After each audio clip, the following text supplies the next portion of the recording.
अगदी मोठ्या 5 स्टार हॉटेलमध्ये गेलात, मागाल ती किंमत देऊ असं सांगितलं तरीही तुम्हाला मिळू शकेलच असं नाही, अशी ही प्राईसलेस भाजीची. आजही खेड्यापाड्यात माळरानावर असंख्य डबकी असतात किंवा तलाव असतात. त्यात ही नाळभाजी उगवते आणि पाण्यावर तरंगते, कारण तिची खोड हे असं आतून पोकळ असतं. ही शेतातच उगवते, पण हिला शोधून काढणं मात्र कठीण असतं, कारण या दिवसात भरपूर भरपूर गवत उगवलेलं असतं. त्यात फक्त जाणकारच हिला शोधू शकतो. हिचा वास सुवास एवढा घमघमाट असतो की विचारू नका. चिरायला लागलं भाजी की अख्खं घर वासाने भरून जातं. म्हणूनच हिला वासासाठी काही न मिसळता फक्त आणि फक्त हिरवी मिरची करा, ग्राइंडरमधून का चटणी तयार. मग ही चटणी तुम्ही सँडविचला लावून खा, पराठा बनवा किंवा आंबोळीत घाला. आता आपण बोलूया नाळीच्या भाजीकडे. फक्त हिची पानं घ्यायची आहेत. दिसते आहे तुम्हाला तयारी काय काय केली आहे ती.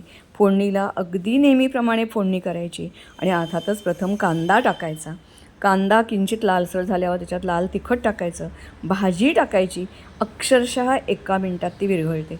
त्याला थोडं बेसन किंवा तांदूळाचं पीठ लावा आणि एक चांगली दरदरून वाफ आणा. आपली भाजी तयार झाली. अतिशय चविष्ट आणि अर्थातच आरोग्यदायी, भरपूर खनिजं आणि पोषण तत्त्व असलेली. तुम्ही जरूर ट्राय करा. मी भाकरीबरोबर ही अशा प्रकारे खाल्ली. तुम्हाला जशी आवडेल तशी खा.